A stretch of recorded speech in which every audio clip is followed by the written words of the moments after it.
तो काय करतो, ते देश सोडतो आणि देव त्याला म्हणतो तू बेथेल येथे जा. आणि मग तो हळूहळू तिथं बेथेल येतो.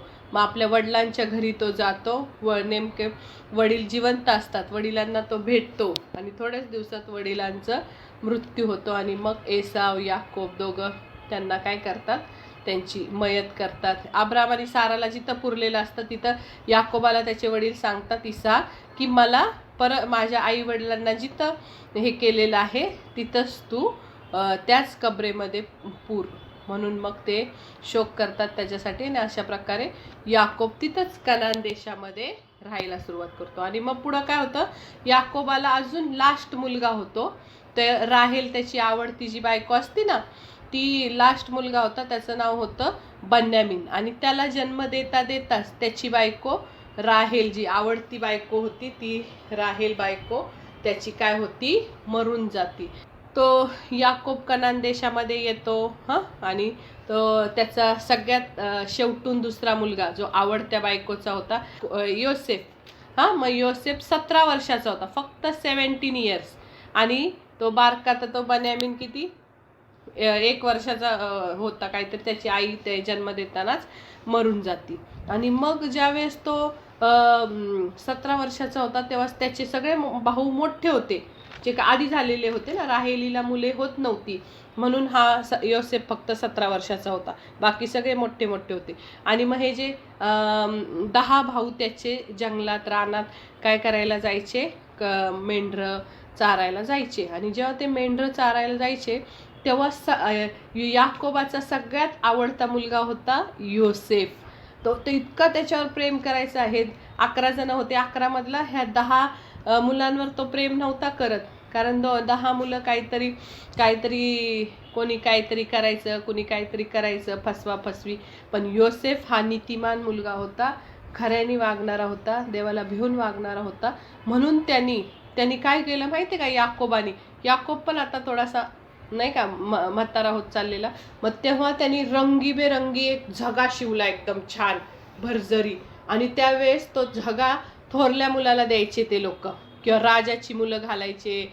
आणि मग तो रंगीबेरंगी झगा शिवला आणि फक्त त्या धाकट्या मुलाला म्हणजे योसेफाला तो रंगीबेरंगी झगा दिला. तर ते सगळे लोक सगळे त्याचे 10 भाऊ त्याचा द्वेष करायला लागले. आपला बाप काय नुसता एकावरच प्रेम करतो, त्या एकट्यालाच त्याने रंगीबेरंगी झगा दिला आणि आम्हाला काय दिलेलं नाही.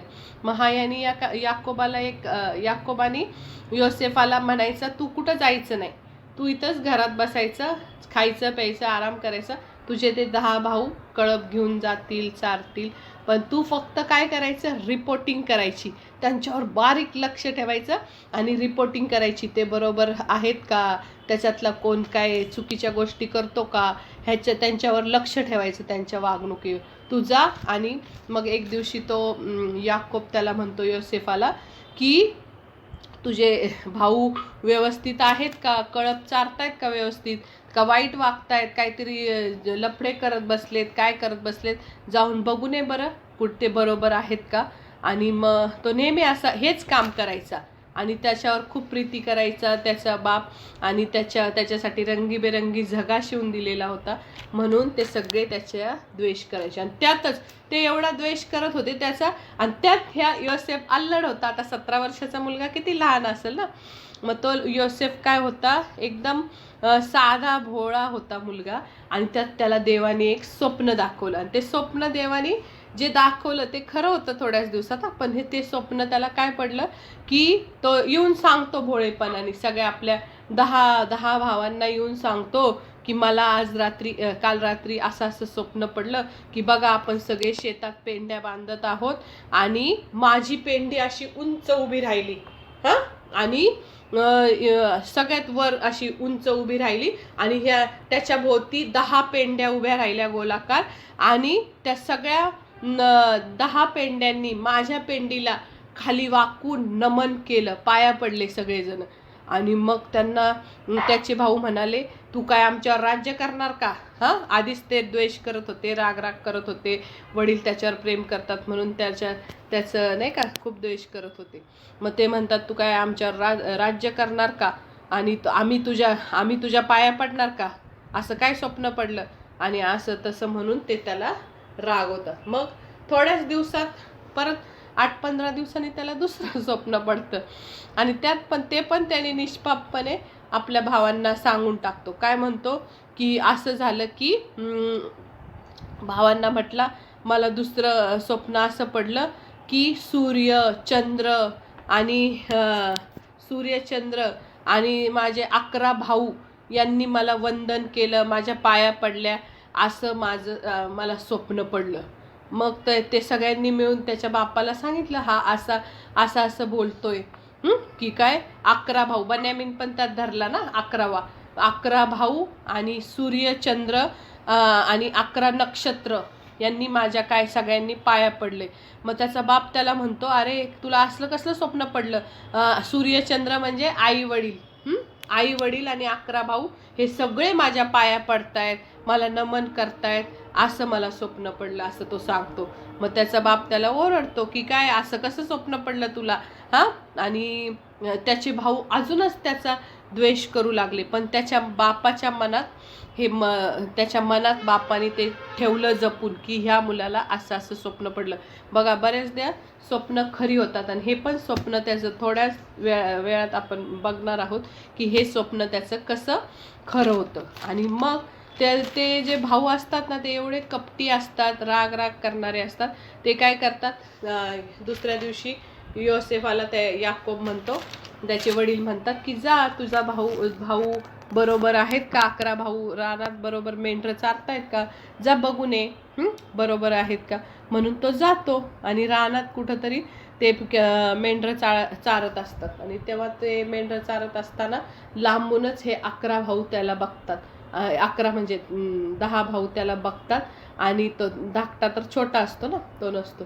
तर मग ते 10 भाऊ म्हणतात की बघा, स्वप्नदर्शी आला, स्वप्नदर्शी. बघा, लय स्वप्न बघतो ना आपण, त्याच्या पाया पडतो, असे स्वप्न बघतो, तो आलाय, तर आपण काय करू. त्यांच्या चर्चा चालतात 10 भावांमध्ये. म्हणतात आपण ह्याला मारूनच टाकू आणि इथं सांगू की ह्याला कुठल्या तरी जनावरांनी खाल्लंय, वाघ सिंहानी खाल्लंय, असं करू. मग त्यातला एक भाऊ चांगला असतो, रऊबेन, तो म्हणतो नको नको प्लीज, असं करू नका, त्याच्या रक्ताचा झाडा आपल्यावर येईल, त्याच्या रक्ताचा दोष आपल्यावर येईल, असं करू नका. वाटल्यास तुम्ही त्याला, व्यापारी लोक येत आहेत, त्या व्यापारी लोकांना ह्याला गुलाम म्हणून विकून टाकू. त्यावेळेसचे लोक बघा असे करायचे की पैशाने माणसं पण विकायचे एकमेकाला. आपण कसं जनावरे हे ते काही विकत घेतो किंवा काय करतो, तसं पूर्वीचे लोक माणसं पैसे देऊन विकून टाकायचे. मग ते म्हणतात, ते व्यापारी बघा, मिसर देशाचे व्यापारी चालले, त्या व्यापाऱ्यांना आपण त्या योसेफाला काय करू, विकू, असं म्हणतात. मग ते म्हणतात नको नको. तिथं मग एक कोरडी विहीर होती, कोरड्या विहिरीमध्ये ते काय करतात, त्याला फेकून देतात. मग परत त्यांना काय दया येते, म्हणतात नको, मग आपण त्याला कोरड्या विहिरीत फेकून देण्यापेक्षा आपण त्याला त्या व्यापाऱ्यांनीच, मिसर देशाच्या व्यापाऱ्यांनाच काय करू, विकून टाकू. आणि मग त्यांनी त्या व्यापाऱ्याकडून 20 रुपये घेतले त्या 10 भावांनी, आणि 20 रुपयाला त्यांना काय केलं, त्याला हे केलं, विकून टाकलं. आणि मग त्याचा झगा मात्र काढून घेतला, रंगीबेरंगी झगा. त्या झग्यावर पण द्वेष करायचे ना, झग्याचा तो रंगीबेरंगी पायघोळ, पायापर्यंत असलेला जरीचा सगळा तो कोट तो काढून घेतला, आणि एक बोकड का बकरी काहीतरी कापली, आणि त्याच्या रक्तामध्ये तो झगा भिजवला, आणि घरी जाऊन आपल्या बापाला सांगतात की बघा, तुमचा आवडता मुलगा योसेफ याला कुणीतरी वाघ, सिंहानी, हिंस्र प्राण्यांनी काय केलं, खाऊन टाकलं, आणि तो आता मेलेला आहे. म्हणून मग तो त्याच्या वडिलांना एवढा दुःख होतं. सगळ्यात आवडीचा मुलगा याकोबाचा, आणि तो मेला म्हणून त्यांनी खूप दिवस शोक केला आपल्या मुलाबद्दल. आणि मग अशा प्रकारे मग ते मिद्यानी लोक, ते व्यापारी लोक त्याला कुठं घेऊन जातात, मिसर देशात. आणि मिसर देशामध्ये एक पोटिफर नावाचा एक मोठा सेनापती असतो त्या राजाचा, आणि त्याला ते काय करतात, विकून टाकतात. कुणाला, योसेफाला. एका सेनापती, पोटिफर नावाचा एक सेनापती सरदार होता, त्याला विकून टाकतात. आणि मग इकडं मग आता विकून टाकल्यावर मग तो त्याच्या घरी जातो. आता मग गुलाम म्हटल्यावर काय काम करतो बरं? त्याला नोकर म्हणून त्यांनी काय केलं, पोटिफर नावाच्या माणसाने काय केलं, त्याला विकत घेतलं. आणि गुलामाला काहीच किंमत नसती. त्याला त्याच्या मर्जीने झोपायचं पण नसतं, त्याच्या मर्जीने खायचं पण नसतं. मालकाने दिलं तर खायचं, मालक जोपर्यंत झोप म्हणत नाही तोपर्यंत काम करायचं असतं. असं सगळं त्याचं लाईफ होतं. म्हणजे तो तिकडं मिसर देशातल्या त्या पोटिफर नावाच्या माणसाकडं नोकर म्हणून गेला. मग झाडू पोछा करायला लागला, धुणं भांडी करायला लागला. सगळं जे काय जेवढं वाईट सगळं काम आहे खालच्या लेवलचं, मोलकऱ्याचं, नोकराचं, ते सगळी कामं तो तिथं करायला लागला. आणि मग तिथं त्यांनी काय केलं, त्याला लक्षात आलं त्या पोटिफरला की हा जसा हा माणूस, त्याच्यावर बघा कसा अभिषेक होता देवाचा आणि तो पवित्रतेत चालत होता, म्हणून त्याला देव त्याच्याबरोबर सतत राहत होता. देवाची उपस्थितीला घेऊन तो फिरत होता. मग ती पोटिफरनी काय केलं, हळूहळू बघितलं मी ह्याला जे काम देतोय ते काम हा एकदम एक्सलंटली करतोय आणि जे कामाला हा हात घालतोय तिथं यश आणि बरकतच त्याला मिळती. आणि मग सगळं त्यांनी हळूहळू बघितलं. त्यांनी त्याच्या मालकाने बघितलं, पोटिफरनी हा जिथं हात घालतोय तिथं बरकत येते, तर आपण काय करू, ह्याला सर्वस्वाचा अधिकार देऊन टाकला त्यांनी. म्हणजे फक्त त्याची जी बायको आहे ती फक्त ती सोडली तर संपूर्ण जेवढ्या घराचा हक्क आहे त्या सगळ्या हातात, त्याच्याच हातात किल्ल्या दिल्या आणि सगळ्या गोष्टीवर हे केलं. पण ती त्याची बायको तिथं, एक त्याची पोटिफरची जी बायको होती ती खूप वाईट असती हां. आणि ती वाईट असती आणि तिच्या मनात सैतान काय करतो, दुष्ट गोष्टी घालतो. आणि त्यावेळेस ती जेव्हा एकदा त्यांच्या घरात भरपूर नोकर चाकर, आता तो सेनापती चांगला अधिकारी होता, त्याच्या घरात भरपूर नोकर चाकर असायचे. आणि मग त्यावेळेस ती त्याला म्हणती की ये माझ्या इथं हे वाईट गोष्टी करू, आपण दोघं, माझा नवरा घरात नाही, आपण वाईट गोष्टी करू आणि मजपशी नीच, असं ती त्याला बोलती. मग तो मोठ्याने ओरडतो आणि म्हणतो नाही, माझा जिवंत देव, मी ज्या परमेश्वराला मानतो त्या देवाला हा असा व्यभिचार केलेला तुझ्या नवऱ्याचा माझ्यावर विश्वास आहे आणि मी अशा चुकीच्या गोष्टी करणार नाही. म्हणून मग त्यांनी काय केलं, ती पळून जायला लागला. त्याची बायको खूप वेळा त्याला असं सारखं त्रास देत होती आणि वाईट गोष्टी कर, असं कर, व्यभिचार कर असं सांगत होती. पण ह्यानी एक दिवशी कोण नसताना तिने त्याला असं केलं, तर तो शर्ट तसंच तिथं फेकून, म्हणजे त्याने तो पळून चाललेला असताना ही जोरात त्याचं शर्ट धरती आणि त्याचं शर्ट तिच्या हातात राहतं आणि तो पळून जातो. आणि वर अजून मोठ्याने ओरडाआरडा करून म्हणती की हा जो तुम्ही गुलाम म्हणून ठेवला इथं आपल्या घरात नोकर म्हणून, तो इतका वाईट आहे, त्याने माझ्याबरोबर व्यभिचार करायचा प्रयत्न केला आणि त्यामुळं तुम्ही ह्याला हाकलून द्या. आणि मग ज्यावेळेस तो पोटिफर येतो तर त्याला फार वाईट वाटतं की हे असं कसं काय झालं, हा एवढा चांगला गुलाम म्हणून मी ठेवलाय प्रामाणिक म्हणून, आणि ह्याने असं कसं काय केलं माझ्या बायकोबरोबर. म्हणून तो खूप चिडतो आणि त्याला राजाकडं नेऊन राजाच्या जेलमध्ये बंदिस्त करून टाकतो, जेलमध्ये टाकून देतो त्याला शिक्षा भोगण्यासाठी. आणि त्याला शिक्षा किती वर्षाची होती, 13 वर्षाची शिक्षा. 1-2 वर्षाची शिक्षा नाही, त्याच्यावर बलात्काराची केस लावतात आणि त्याला पूर्णपणे 13 वर्षाची शिक्षा तिथं राजाच्या जेलमध्ये देतात. आणि मग अशा प्रकारे तो तिथं जेलमध्ये आपले दिवस काढत असतो. बघा त्याला स्वप्न काय पडलं, मला सूर्यचंद्र तारे 11 भाऊ नमन करतायत आणि सगळं त्याचं काय होत चाललंय, वाईट. भावांनी त्याला विकून टाकलं, भावांनी द्वेष केला, विकून टाकलं. मग तिथं मिसर देशाच्या पोटिफरच्या घरात गुलाम नोकर बनला, तिथं 1-2 वर्ष काम केलं. मग नोकर बनल्यावर नंतर त्याच्या बायकोने असा खोटा आरोप, हा तर किती नीतिमान स्वच्छ सरळ होता मुलगा, 17 वर्षाचा मुलगा आणि देवाला भिवून वागणारा मुलगा, आणि त्याच्यावर खोटे आरोप, जे त्यांनी गोष्ट केली पण नाही, ते खोट्या आरोपावर त्याला जेलची शिक्षा मिळाली. आणि मग जेलमध्ये एक मोठा चमत्कारच होतो. जो तो जिथं जाईल तिथं सगळ्यांचं लक्ष तो अट्रॅक्ट करून घेतो. म्हणजे कारण त्याच्यावर अभिषेक होता देवाचा, देव त्याच्याबरोबर होता, तो पवित्रतेत चालायचा, तो प्रामाणिक होता. मग त्यांनी काय केलं, जेलमधला अधिकारी काय केला, सगळ्या चाव्या त्याच्याकडे द्यायला लागला. सगळ्या जेलमधल्या कैद्यांची व्यवस्था लाव, हे कर, त्याला कुलूप लाव, त्याला कुलूप लाव, हे कर. सगळा जेवढं काय अधिकार होते त्या जेलमधल्या त्या अधिकाऱ्यांनी पण त्याच्या हातात दिलं. जसं पोटिफरनी त्याच्या हातात सगळं दिलेलं तसं ह्यांनी पण दिलं. कारण त्याला काहीच पाहावं लागायचं नाही, हा सगळं व्यवस्थित करायचा प्रत्येक गोष्ट. आणि त्याला त्यांनी बघितलं, प्रत्येकजण पहिलं बघतो ह्याच्या हातात जर मी कुठली गोष्ट दिली तर जे काही हाती घेतो ते सिद्धीच नेतोय ह्याचा परमेश्वर. म्हणून मग त्याला सगळ्या चाव्या बिव्या त्यांनी दिल्या. आणि तो तिथंच जेलमध्ये बसलेला असतो, कितीतरी वर्ष शिक्षा भोगत बसलेला असतो.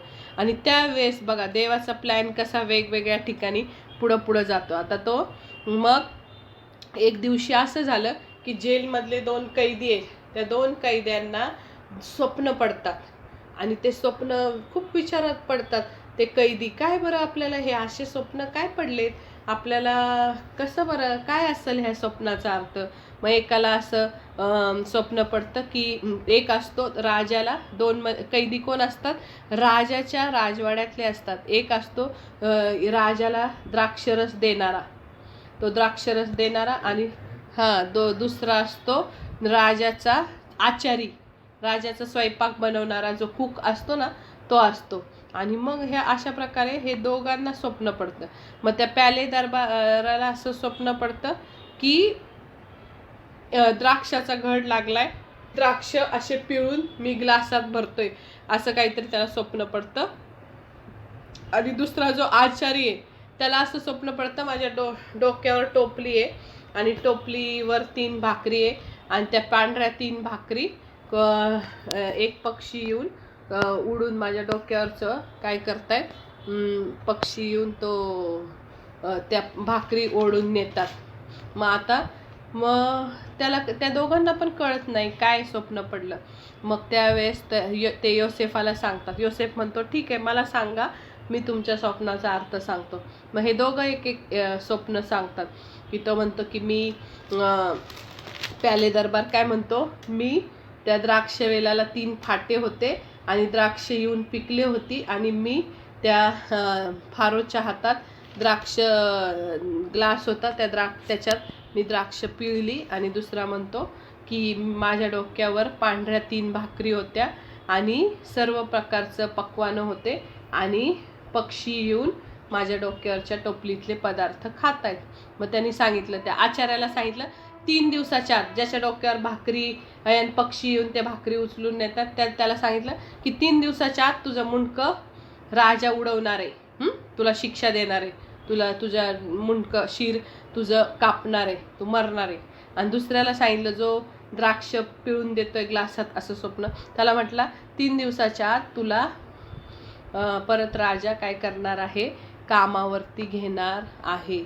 आणि मग अशा प्रकारे त्याचं स्वप्न त्याचं खरं झालं. आणि स्वप्न खरं झाल्यावर खरंच 3 दिवसांनी त्याचं मुंडकं उडवलं आचार्याचं.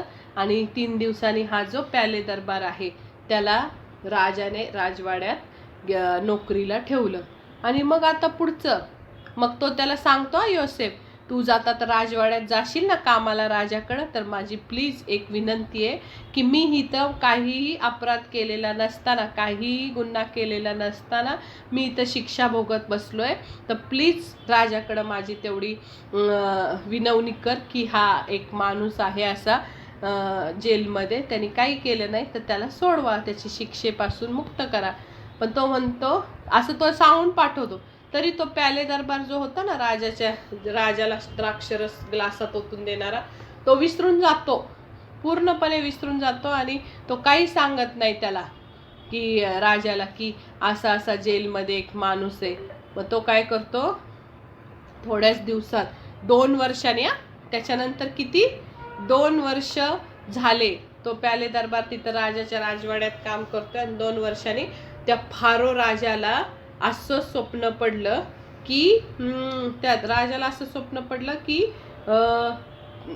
पहिलं स्वप्न असं पडलं की 7 गायी आहेत, गायी हां, आणि त्या 7 गायी नदीतून बाहेर पडल्या. आधी सगळ्या जाडजूड धष्टपुष्ट 7 पांढऱ्या गायी निघाल्या बाहेर नदीतून, आणि त्या तिकडं नदीच्या किनाऱ्याला मस्तपैकी हे गवत खात चरत उभ्या राहिलेल्या 7 जाडजूड चांगल्या पांढऱ्या शुभ्र्या गायी काऊ. आणि नंतर मग त्याच्यानंतर त्याला तसंच त्याच स्वप्नात अजून की 7 गायी तिथं चरत बसल्यात नदीच्या किनाऱ्यावर, आणि मग नंतर 7 एकदम लुकड्या गायी आल्या की ज्यांचे सगळे एवढी आणि सगळ्या हाडांनी भरलेल्या गाया आल्या 7, आणि त्या 7 गायांनी त्या जाड गायींना खाऊन टाकलं असं स्वप्न पडलं. आणि मग अजून एक स्वप्न पडलं की पहिले 7 चांगले कंस आले, आणि नंतर मग एकदम जळालेली कंस झाडाला आली, आणि त्या लुकड्या कंसांनी जाड कंसांना काय केलं, खाऊन टाकलं. म्हणजे लुकड्या गायींनी जाड गायींना खाऊन टाकलं असं त्याला स्वप्न पडलं. आणि मग तो राजा खूप विचारात पडतो, असं कसं काय झालं, काय स्वप्न. मग त्याला तो सगळ्यांनाच म्हणतो, आता माझ्या स्वप्नाचा अर्थ कोण सांगेल. मग त्याला त्या प्याले दरबार जो राजाला द्राक्षरस ओतून द्यायचा ना ग्लासमध्ये, त्याला आठवलं की मिसर देशामध्ये मी जेलमध्ये जेव्हा होतो तुरुंगात, तेव्हा मला आणि आचार्याला असं स्वप्न पडलेलं, आणि त्या स्वप्नाचा अर्थ सांगणारा जेलमध्ये एक योसेफ नावाचा इब्री मनुष्य आहे, आणि तो त्या स्वप्नांचा अर्थ ॲक्युरेट सांगतो, तुम्ही त्याला बोलून घ्या असं राजाला सांगतो. आणि मग राजा म्हणतो, हो का, खरं सांगतो. मग तो म्हणतो, हा, त्याने आम्हाला ॲक्युरेट स्वप्न सांगितलं. मला म्हटला की तुम्हाला राजा 3 दिवसात नोकरीवर घेणार आहे. तर तसंच झालं, आणि आचार्याला सांगितलं की तुला 3 दिवसात तुझं मुंडकं उडवणार आहे, आणि तसंच झालं. मग तो म्हणतो, असं आहे का, एवढा हुशार माणूस आहे का, त्याला बोलून आणा पटकन. आणि मग तो जातो योसेफ, आणि जातो आणि राजाकडे जाऊन म्हणजे केस बीस कापतो, स्वच्छ चांगले कपडे बिपडे घालतो, आणि त्याला जाऊन तिथं उभा राहतो तिथं. आणि मग राजा त्याला स्वप्न सांगतो सगळं.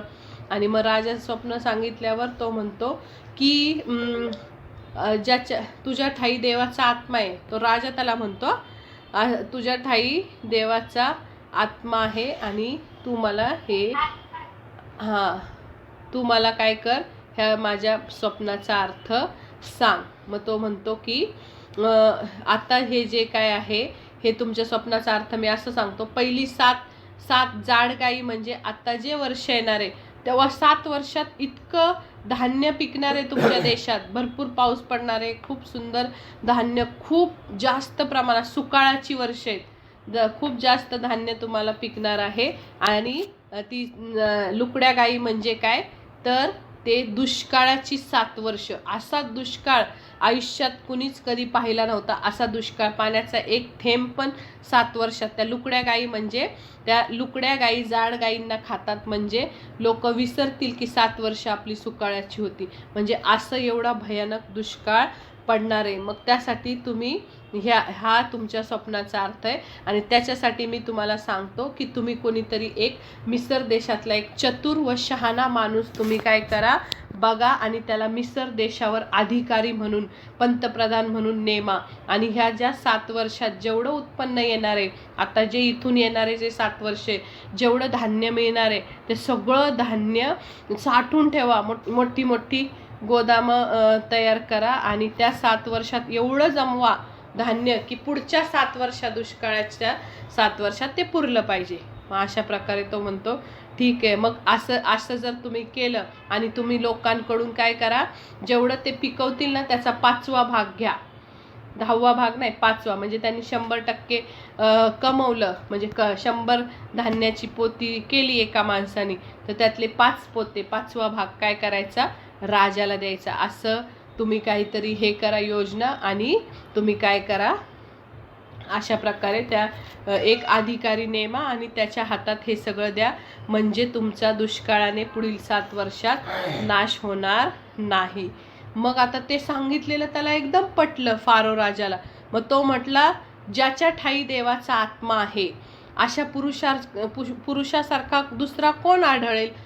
तुझ्या ठाई देवाचा आत्मा आहे, आणि तूच माझ्या ह्या संपूर्ण देशाचा पंतप्रधान हो, अधिकारी हो, तुझ्या आज्ञेप्रमाणे आता सगळी प्रजा चालेल.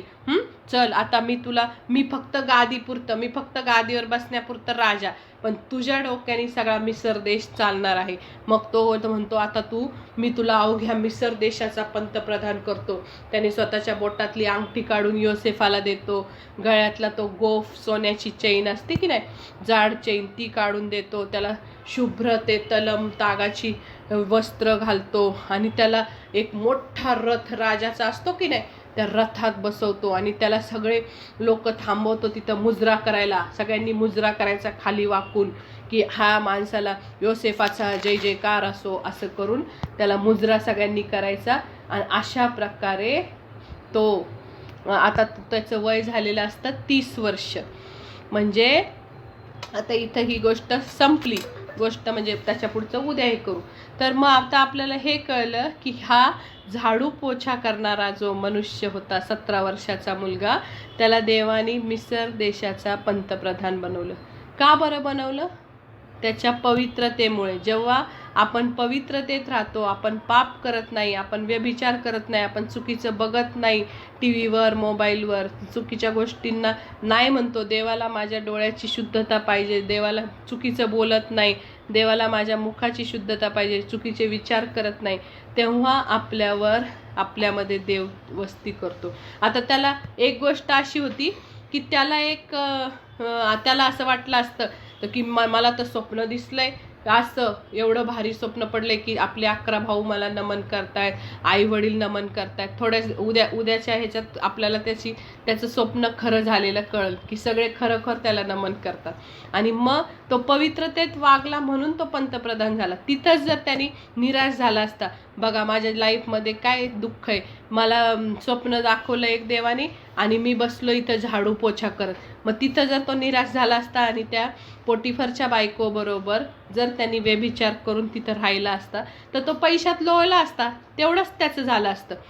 पैशात लोळला असता, तिथं चांगला आयुष्यमध्ये राहिला असता, तर आपल्या मालकाला फसवून सगळं फ्रॉड करून, भ्रष्टाचार करून किंवा त्याच्या बायकोबरोबर व्यभिचार करून. पण त्याला हे पंतप्रधानाची खुर्ची मिळाली असती का? नाही. जेव्हा आपल्याला हाय लेवलला जायचं असतं तेव्हा आपल्याला पवित्रतेत राहावं लागतं. आणि जेव्हा आपण पवित्रतेत राहू तेव्हाच आपल्याला देव हाय लेवलला, उच्च स्थानी पंतप्रधानाच्या खुर्चीवर नेऊन बसवतो.